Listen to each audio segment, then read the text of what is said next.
Good morning, everybody, and thank you for joining us here at Silver Wings, the US Army Air Forces in World War II Norfolk.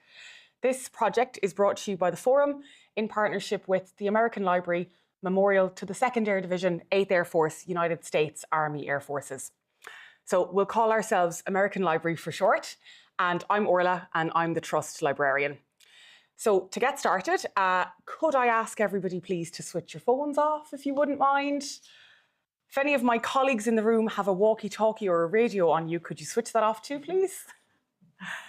And I'm just going to let you know that we're not expecting any fire drills or fire alarms. So if there is one, please listen for the further announcements and please follow myself and any other staff members with our badges safely out of the forum, not using the elevator, using the stairs 2 flights up and to the muster point outside the building. So now we've got the housekeeping over, I just want to tell you a little bit more about Silver Wings. So this project has been ongoing for about 2 years now, and it is to commemorate the 80th anniversary of the end of World War II. It's a partnership, and it is made possible by funding from the National Lottery Heritage Fund, as well as a number of local grant-making trusts. So we're very grateful to all of them. We're also very grateful to everybody who's joined us here today. We've had a fantastic couple of days kicking off the Silver Wings programme, and we will be here with activities and events for people of all ages right up until next Sunday, the 21st. So we've got talks, we've got movies, we have got activities for children and young people, and later today we have got some Lindy Hop dancing.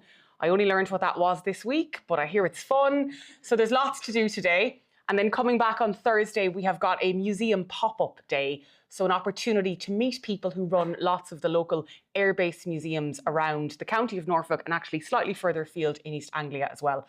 So please make sure you pop back to more of the Silver Wings activities. I have to say I'm excited about the whole programme, but I know that a lot of us at the American Library are especially excited about the event right now, talking to the family of Margaret Fahey McGrath. So a couple of years ago, Julie, who's sitting here on the panel, Margaret's daughter, walked into the American Library and made herself known to us, announced herself as the daughter of a Red Cross girl who had served in Norfolk in World War II. And immediately we were very excited and intrigued and delighted to be able to speak to the daughter of somebody who had served here. We meet a lot of veterans' children and in more recent years, their grandchildren and their great-grandchildren. But we don't actually meet many relatives of the Red Cross women who served here. And then Julie went further and she told us that her mum had been a librarian, and that was very exciting for us, and that her mum had left an amazing letter collection behind, as well as a photograph collection, as well as an oral history. So we were incredibly intrigued by the story of the lady who we have now all come to know as Margie. And Margie, not Margie, I have to keep remembering that. Margie's story from New York to Norfolk has fascinated all of us for the last couple of years. All of us on the team have had the opportunity to read some of the letters that Margie left behind and had the opportunity to correspond with Julie and some of the rest of the family who Julie will be introducing us to here today as well. So it is really a delight and an honour to be able to welcome them to the American Library, some of the family returning to see us again and some of the family visiting here and the local area for the first time. We've also had the opportunity, as some of our team have had the opportunity to visit where Margie served out at Morley, the old station hospital, which is now Windham College. And the team at Windham College have also been incredibly helpful to us. And we're very grateful to them too, as we have kind of learned a bit more and discovered Margie's story. So today we will be hearing from Margie's children, and we will also then be having an opportunity to ask questions and have a little bit of a conversation, allowing us to delve a little bit deeper into the life story of this woman who spent quite a bit of World War II here in the local area, and have an opportunity to hear from the family, but also hear from Margie's first-hand accounts and actually hear from some of the rest of the Fahey McGrath family as well. So without further ado, I am going to pass over to our first speaker, who is Julie.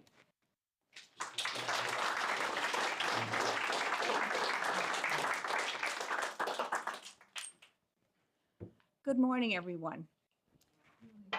I'm Julie Mathian, and these are my brothers, John and Paul. John and Paul. We're the children of Margaret Fahey McGrath, and we're delighted and honored by the recognition that you're giving to her and the many thousands of Americans who served in East Anglia during World War II. To give you an idea of how much this means to us, a number of members of her family have come over for the exhibition. Many are here this morning, so please, would they give up and stand up and give everyone a little wave?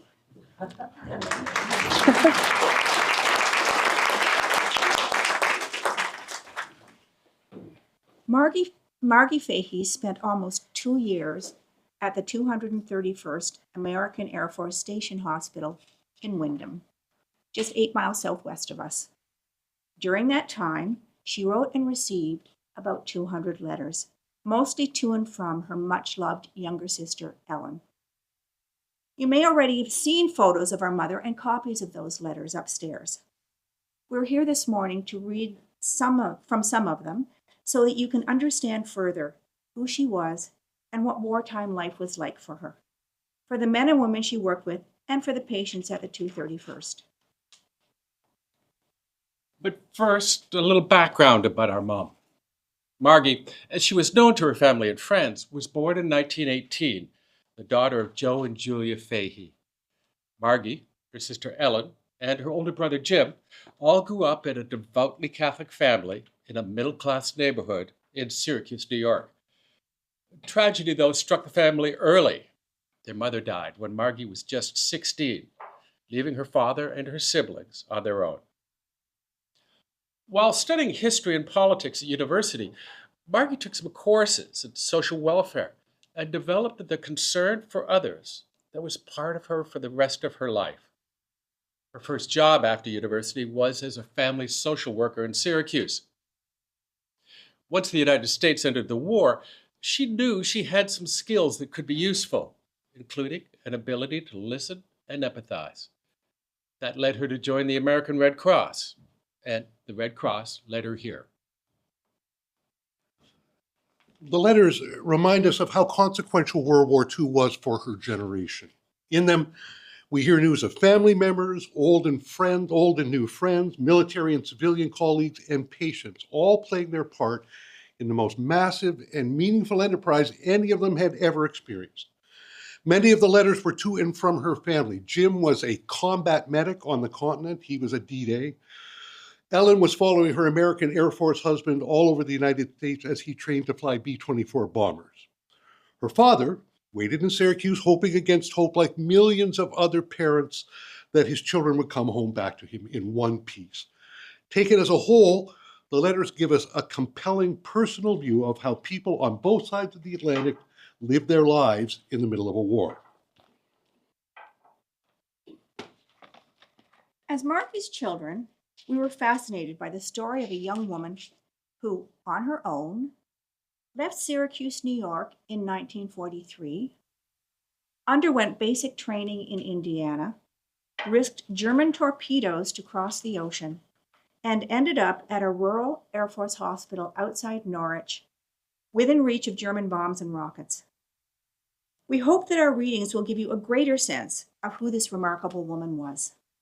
At the end of our presentation, we'll hear from Margie herself. And one final note. We want to dedicate this presentation to our late sister, Margot McGrath Harding, who was the first of us to organize and preserve these letters. Margie's work at the 231st involved so many different things. She worked with individual patients recovering from physical and emotional trauma, and with her colleagues, organized activities to ease the tedium of their recovery and make their life as enjoyable as possible.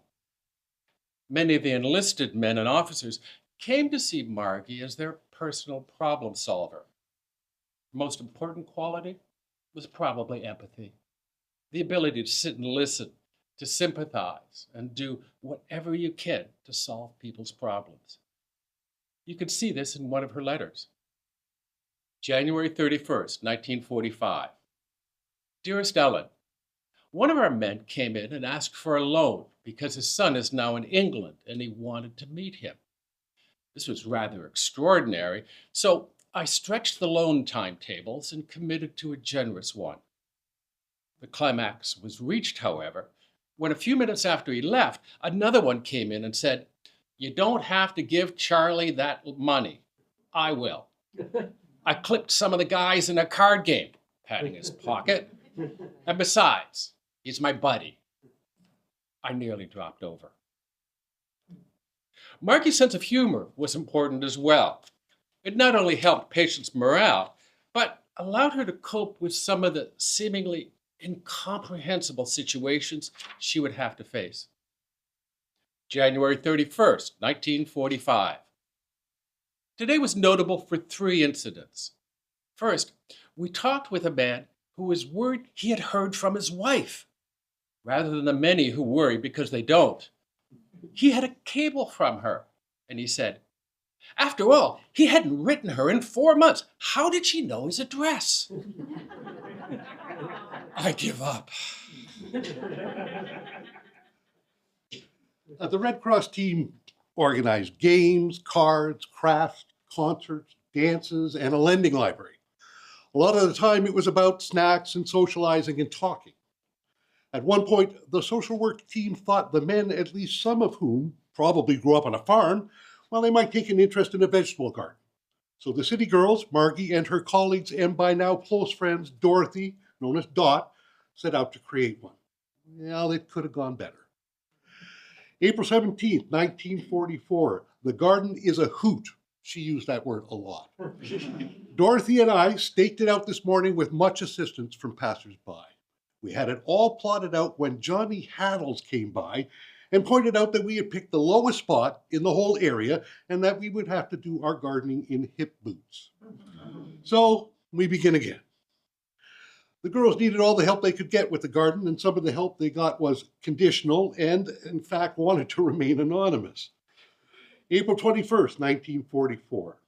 Dorothy and I bought seeds and tools. That afternoon, I was kidding with a navigator who is a patient, told him about our plans, and he was appalled at my ignorance of agriculture. Naturally, I invited him to help. Little did I think he would.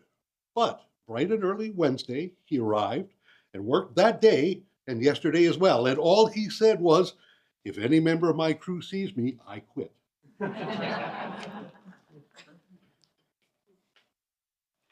Well, of course someone was going to see him.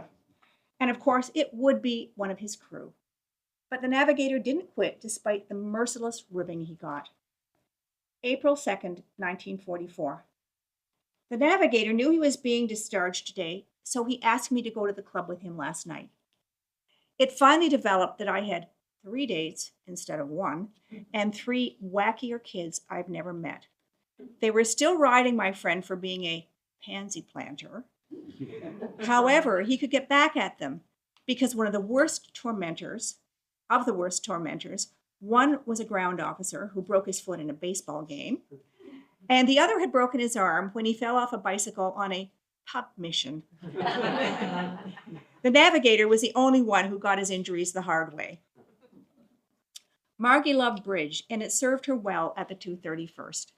Patients have a lot of time to kill, and this was one of their favorite ways of doing it. December 4th, 1944. The other night, I found myself playing with one who had a cast on his right hand and the other with a fractured jaw, who had to mumble through his teeth. You can imagine that it made for quite a game. We get slight humor from things like the first man holding out a pack of gum, the second, who scornfully mutters, "You know I can't chew," only to have the other guy say, "I'm not offering it to you. I only wanted you to open it for me." Now, as you may have seen from the photos upstairs, Margie was an attractive young woman, and she caught the attention of many of the men at the 231st.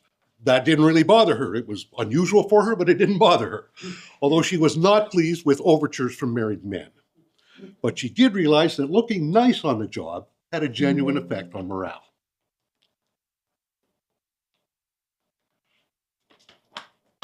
March 31st, 1944, just after her birthday, which was March 29th. My birthday was remarkably cheerful for one in a theater of war. I opened your sweaters and wore the red one that day. You know, of course, they're not regulation, and I break uniform rules every time I wear them. But I feel so strongly that the cheer they add is worth more than any silly rules. It will please you if I tell you that when I wore the red one at the Air Corps officers' ward, one of the fellows told me the best thing I could do for morale was to come around dressed like that. Margie went overseas for many reasons, not the least of which was an intense curiosity about pretty much everything and a desire to be involved in it. It wasn't long before she began to explore the world around her. She acquired a bicycle, something that was incredibly valuable for work and her personal errands. Norwich, though, was far enough away that she had to find someone on the base to give her a lift if she wanted to go there. She later wrote that she'd hitched a ride in every kind of Army vehicle except the Sherman tank. As part of her job, Margie spent time with local residents and organized dances for the patients where young women were bussed in from the town. She also worked with the Red Cross Social Service Club in Norwich, which provided meals and recreational activities for the soldiers and the airmen. But the place in Norwich that touched her the most was the cathedral. It's pretty safe to say that she had never been inside anything so old, so magnificent. March 31st, 1944. Today I went to Norwich, which is a city of considerable size and a very pleasant one. I had the most enjoyable time I've had in a long time. There's a famous cathedral here, so I decided to go through it. And it was wonderful. I was all alone, and I must have been in just the right mood because I ate the atmosphere up, and it really did me a lot of good. The church is old and exquisitely lovely, and it was a beautiful day.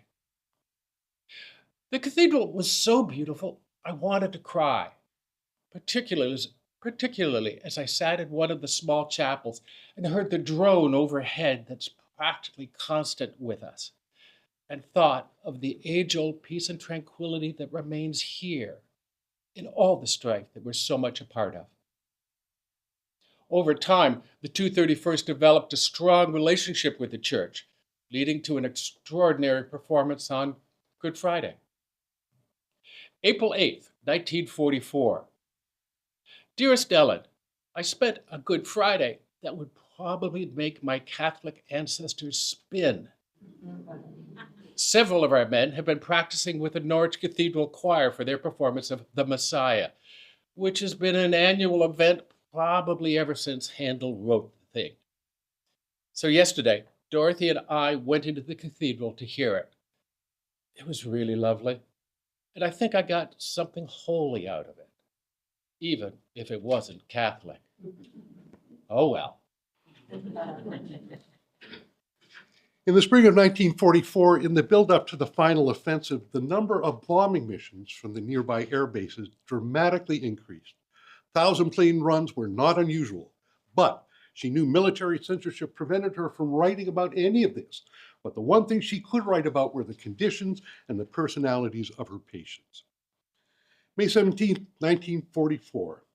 I can't remember when I last wrote you and how much of my activities I can describe. There are the usual run of interesting patients, from an officer who paints watercolors, had played sax in Claude Thornhill's band, and taught drama at Stanford, all the way down to a psychoneurotic kid who exasperated me because although he is talented, intelligent, and witty, he just refuses to adjust to the Army. I don't know if I'm exasperated at the Army, at the world in general, or him. And then finally, the most dramatic event of the war in Europe, D-Day. June 6, 1944. Overnight, literally over one night, the hospital grew from 800 to 1,250 beds because from that day on, the 231st would treat both the wounded ground troops from the invasion forces and the growing number of Air Force casualties from the bombing raids. June 15th, 1944. Dearest Ellen, we have been pretty bussed, and I should have lots to tell you. Mark, a pilot, came in really worried. One of his gunners had been hit the day before, and they'd had to amputate his left arm. I went to see the boy with him and found the entire crew ranged around the bed, trying desperately to be cheerful. I tried to, and since then I have been tearing in and out of that room twice a day. Margie again wrote to Ellen about the gunner 2 weeks later.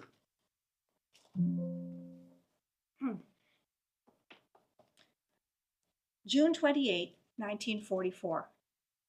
I told you about Mark's gunner being injured. Well, Monday night, Mark and the rest of the crew came over, shy within an inch of their lives, to see him get a Distinguished Flying Cross and the Purple Heart. Mark came over to get me to come over and see it too. It was a scene you would have appreciated.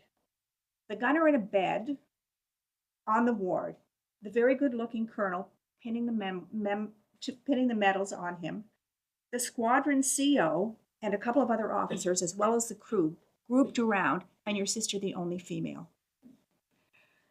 D-Day brought the stress that the war, at least in Europe, was coming to an end. But for some, it brought an understanding that their challenges had just begun. Margie wrote to her sister about another patient who had lost an arm. June 19, 1944. Yesterday, when I went to see him, his name is Mika, he was scribbling away on a piece of paper with his left hand.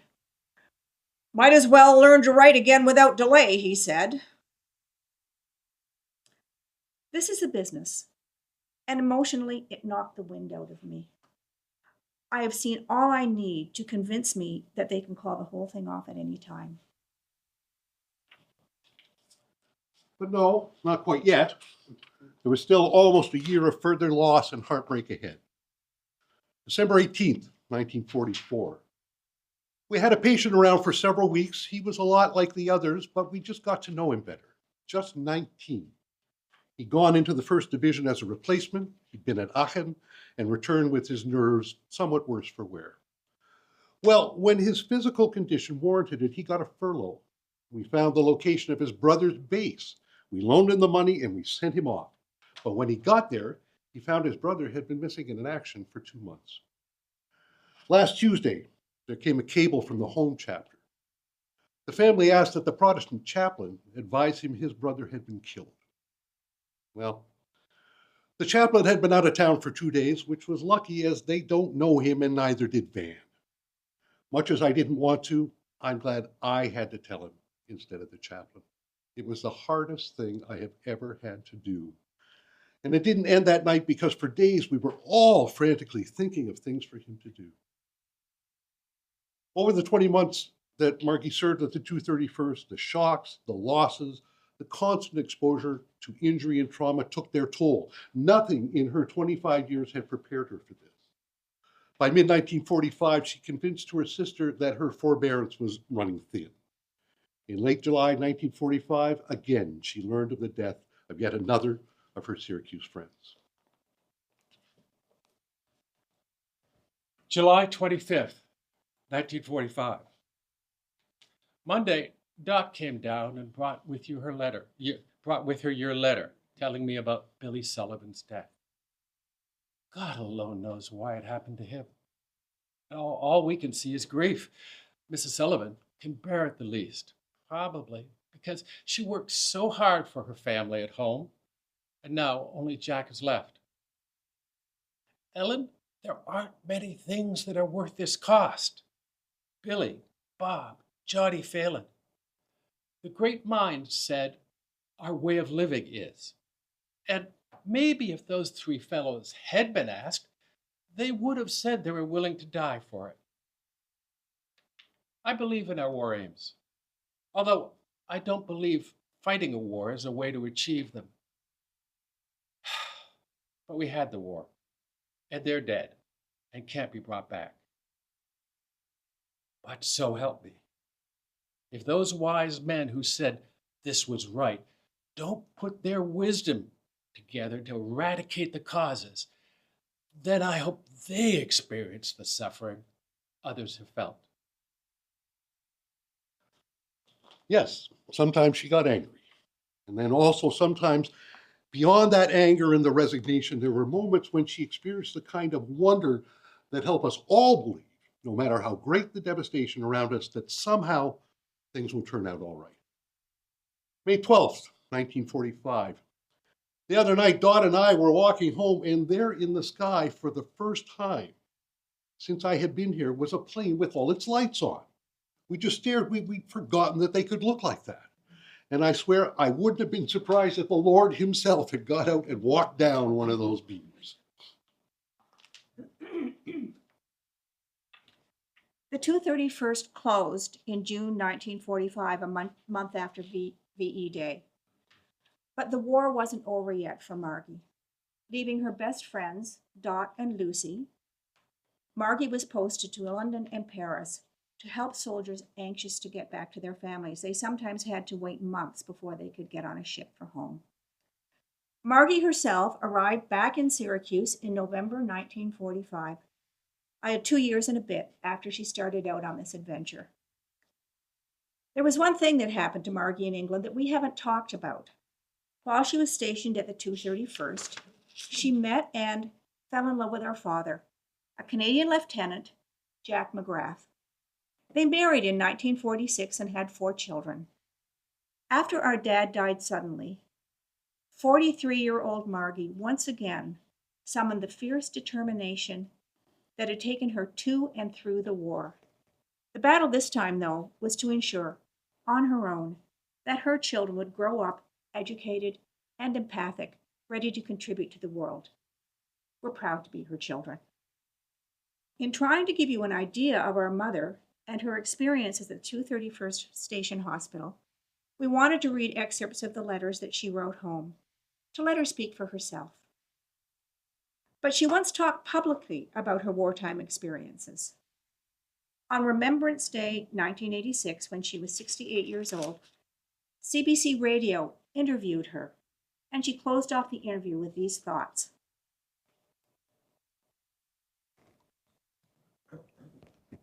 I was footloose and fancy-free and bored at home, and feeling that this was going to be one of the most significant experiences in my lifetime, the war itself. And the closer I could get to it, the more interesting it would be. And also, I have to say, without being too soppy about the whole thing, the thought of helping to bind up wounds was very attractive to me. It proved to be all those things. I'm enormously grateful that I had that opportunity. I don't think I can say that on behalf of the men who are there, but I can speak for myself. Margie is unique to us because she's our mom. We're also very much aware that she was just one of millions of military and civilians who work relentlessly, often in great danger, to end the wars in Europe and the Pacific. We want to thank them very much for everything they did.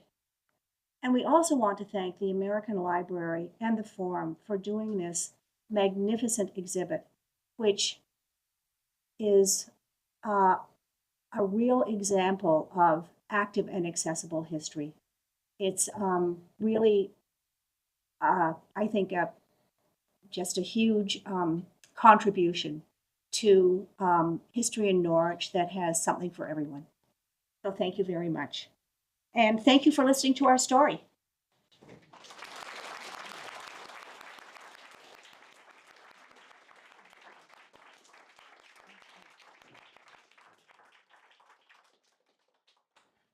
So hopefully all our technical difficulties are behind us, and we are going to hopefully extricate the mic and pass it over to you guys. Okay. And we now have an opportunity to ask any questions of Julie, John and Paul. I first of all do just want to thank you very much for that amazing presentation. I've been reading, listening to Margie's thoughts, listened to her interview many times. I've read the letters, but it's really nice. It's really different and really special to hear it from yourselves. So thank you so much. There is grief and loss and duty and friendship and a fair smattering of kind of gossip and fun as well in the letters.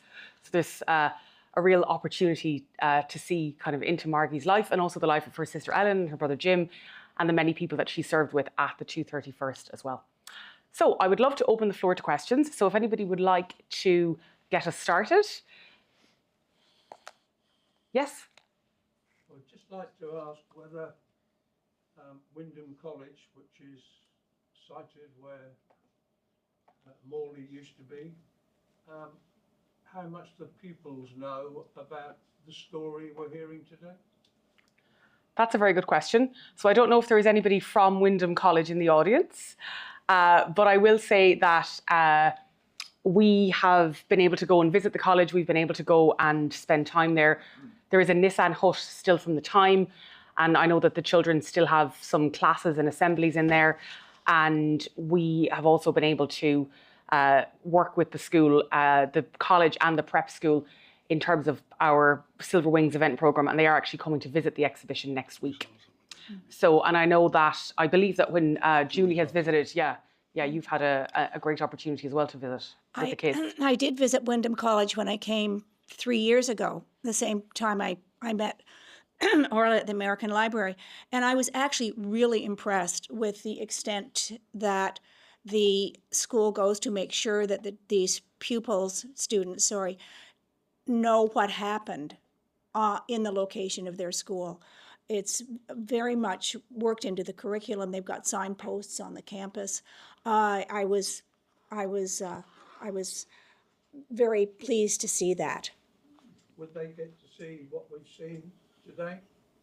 Would they get a copy of that and be able to? Well, we can certainly send a copy. I've got emails for the folks at the school. We wanted to present it here first, but that's a good idea, and so I will send it. They do have the voice transcript, and they do have the photographs.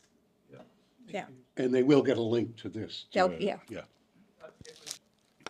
One of the reasons is I've got twin granddaughters at Wyndham College, and I know they have some fairly bright children there, and I think this story is very much worth telling to them.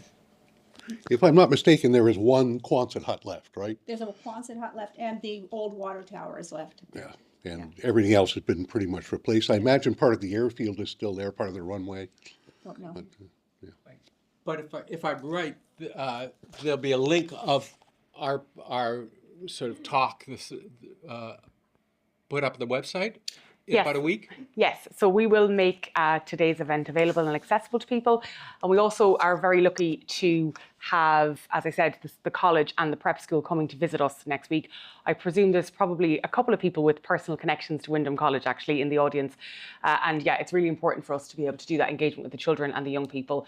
And I know that Julie is going to be around herself during the week as well when we meet some of the children from Wyndham College. So it is a fantastic relationship to have with the college and with the school. And the school, I have to say, the principal and the principal's assistant and a couple of the other teachers actually did come along to visit the exhibition on Thursday night. They came to the opening. So they're really, really connected to the history, and it's a relationship that they're really great to kind of keep going. Do we have any more questions? Oh, yeah. As an American Red Cross volunteer, I'm very curious, did Margie continue her relationship with the Red Cross after the war? Actually, we lived in a small town for the first 10 years where we were all born there. And there wasn't a Red Cross opportunity, but she certainly did volunteer with other organizations like the Tuberculosis Association and various other kinds of things. And she became president of the Children's Aid Society of Norfolk County, right, which is where Simcoe was. Yes, right, yeah. And so she did use I think the skills that she developed during the war to really help support her community. So that question was about Margie's continuing relationship with the Red Cross. I'm just repeating back for anybody online. But yeah, that's really interesting to know that she didn't stay involved with the Red Cross, but kind of what she did do in later years. Do we have anybody else? Yeah. I just wanted to make sure you made clear that at the end of the war, after she got married, she moved to Canada. Yeah. And so when you say Simcoe in Norfolk County, people aren't going to understand that that's Canada. Yes, not here. Yes, yeah. This is Casey Rock. She's Ellen's daughter. Yeah, right. Yeah, yeah. There is in Ontario, every county in England is duplicated in Yes. Ontario. Most towns and cities, if I say to somebody, are you going from London to Cambridge, I have to specify that it's Ontario, Yeah. not UK. And in Norfolk County, there's a small village called Windham. So she went from Norfolk County in the UK to Norfolk County in Canada. Well, actually, my father was born in Hamilton. Your father was born in Glasgow. Oh, sorry, yeah. Small, only a little. He grew up in Hamilton. Yes. And when they got married, they wanted to move. They wanted to move back to Hamilton, and there was a post-war housing shortage. So the closest place they could get to Hamilton was Simcoe, which is, if I'm right, 90 miles away. 60 clicks. Okay. Yeah. Whatever. Yeah. So that was the extent of the post-war housing shortage in Canada at the end of the Second World War. Anything else? Yeah. So I'm interested, growing up, how aware were you about this part of your mother's life? And Margie as a bit of a heroic figure as opposed to just mom. Well, she told stories. I mean, we knew where she'd been and what she'd done. Obviously, I didn't know in this great detail until the letters and all of that. But yeah, we knew where she'd been. We knew where she'd met. The story of how they met is a wonderful, and I'm going to tell it right now. It's a week before D-Day. All non-essential personnel had been given a week's furlough. So independently, my mother and my father from two different places in England decided that the best way to spend this week would be go to attend a bunch of courses in Oxford, which were intended to impart a little culture to the colonial boys. And so there was Shakespeare and stuff. They both decided that was a good thing to do. We have a picture of my mother standing at the Ilfey Bridge in Oxford on one afternoon, and that is 5 hours before she met my father. She goes to a dance. It's a get-together dance. She goes to the dance, tries out a few uniforms, test dances them, and nobody worked. She's on her way out with her coat coming on, and my dad and another sergeant come into the hall at Rhodes' house in Oxford. One sergeant looks up at the portrait of Cecil Rhodes and talks about how the great man opened up Africa for the empire. My dad says, oh yeah, and they've been taking it out of their hides ever since. My mother thinks, well, that's interesting. She turns around and walks back, and that's the rest of it. Yeah. So I think that the letters, I remember reading the letters first into my 40s probably. And I remember being, of course, very moved by them. She did tell stories. We did know she'd been in England. We did know that she'd been with the Red Cross, and we did know she met our dad there. But, of course, we didn't know the kind of detail that you get, the kind of fine detail that you get in the letters. And so that's what weaves the story together, really. So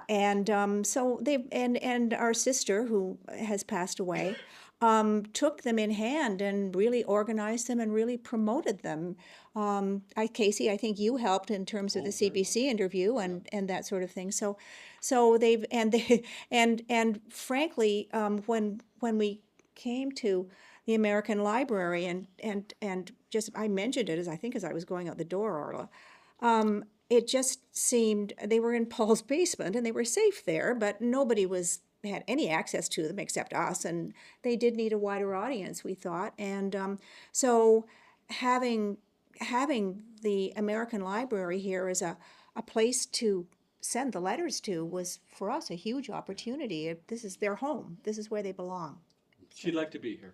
Yeah, she would like to be here. Well, she's here in spirit. Yeah. I might jump in there actually with a question of my own, if I may, because it's amazing to have this collection, and through moves to different countries and everything, obviously, to keep the letter collection together is amazing. Is there any other period of your mum's life that she kept a letter collection from, or is it really that World War II experience? If she did, we don't know about it. Yeah. This was it. There was a.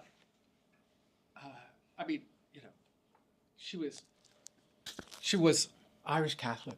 They told stories, right? And so there was always a vibrancy of the story with the stories that she told about her time here, her time at the 231st, which had its mark on us because it made us realize how important this was for her. And the fact that she left Syracuse on her own for this adventure when a number of her friends in Syracuse were going, why are you doing this? This isn't right. You shouldn't be doing this. You should be staying at home getting married. That sort of stuff. And that was sort of the spirit that we grew up with. Also, all the guys were over here. I'd actually like to add something more about her just leaving, and I mean, I think she was itching to get out of Syracuse, which, no disrespect to Syracuse, is a tad provincial, but she chose to go way over, and her friends were not encouraging. You know, she there's a squib up in the exhibition that talks about a letter to Ellen where she's saying, there's only you and Marion, who was a university friend of hers, that I can talk this frankly to. If I'm writing Dad, I have to make things look rosy so he won't worry. And if I don't tell, she called them the kids, who are all her friends in Syracuse, about it because they were so discouraging to begin with. So I can't tell them the truth. So these letters to her sister were very frank and really told the whole story, I think. So I just Casey. wanted to add that she and my mother, Ellen, continued to write for the rest of their lives. Every week. Almost Every week. Yeah. They were both great letter writers, and we both wish we still had those letters too, because they continued to describe their surroundings, and it would have been a record of the 60s, the 70s, and the 80s. And yeah. I'm wondering what she did with them. That was the kind of thing she would have kept, and we can find no trace of them. She You know? So if you had the whole Ellen and Margie collection for their lives, you would probably have thousands of pieces of correspondence. Every week, We'd have a without book. fail. Well, you'd have a few Yeah. books, I think. Yeah. Wow. That's amazing. Does anybody else? Yeah. Here we go. Another question. Bearing in mind she was at this hospital for 2 years plus, hearing it seems that her main job was social, talking to the airmen and the injured. She must have seen and heard some awful things. And you mentioned that she was pretty worn out with it all by the end of the war. When she went back home, again, particularly bearing in mind what you've just said about her friends and other people not wanting to be involved, did she find it, do you know, if she found it very easy to talk to people about what she'd seen, or was it a matter of very British type of thing, but stiff upper lip and not saying anything? I wouldn't exactly call it stiff upper lip. I don't remember her telling about her experience. I'm sure she did with Ellen.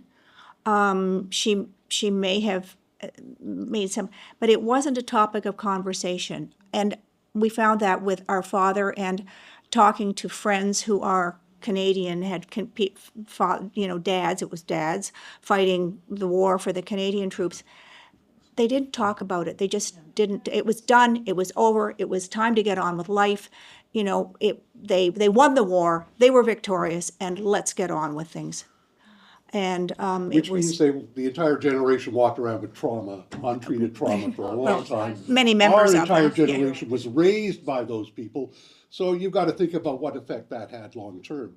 But the fact that they didn't talk about it, I pressed her, and she got, one day she talked about the worst thing were the burns, the pilots who were in planes that burned, and she described how excruciating their treatment was. And I almost didn't ask anymore because I didn't want to know much more. That was as graphic a thing as I can imagine. There was a big metal army, what do you call it? The Tub bath? Just a trunk, a big army trunk that had various bits of memorabilia in it. the flags that my father had he was in London on VE Day, and everybody in London had a flag, and he brought those home. He brought home his army blankets. He brought home various things, his little medal and stuff like that. It was all in the trunk. And in it were a series of very graphic paintings that had been done in various army hospitals. You actually may know the derivation of those. Yeah, you talked about that. The Canadian government appointed war artists. I think the British government did as well. Yeah. And she didn't want us to see those, but you don't stop me. So I saw them, and I thought, oh my God, she had to go in and look at that every day. And the burn victims and to try and deal with soldiers who were entirely encased in bandages from top to bottom. And we can't measure the effect that would have on somebody, the trauma that the doctors felt, it's difficult to, and I had to really press her to get this stuff out. It wasn't anything she was not proud of it. It just, you're right, that was past, and I've got 4 kids now, and we had a small town, wonderful life, and that was it, so. Right, yeah. Another question just here. Being in the middle of the airfields, these hospitals were very busy at times. After a bad mission, you may have a queue of 40 or 50 ambulances from a variety of airfields queuing up at the hospital. And I imagine that after D-Day, they became an order of magnitude busier because of the guys being shipped back. Do the letters give you an idea of how much recreational time or time out Margie had, and do they give you any idea what kind of mischief she got up to? Well, I can answer that, and there's a little reference to it. There's a documentary called Lancaster, which is all about the bombers. It's recent, within the last year. What they talk about there is an experience that she had. They loved cloudy days. That means where they weren't going to fly. And so if they were going to be 2 days in a row where they weren't going to fly, they would clear the planes out of the hangar, bring in the band, and they would have dances. And whenever they could, whenever that opportunity existed, she was a great dancer, so that was fine for her.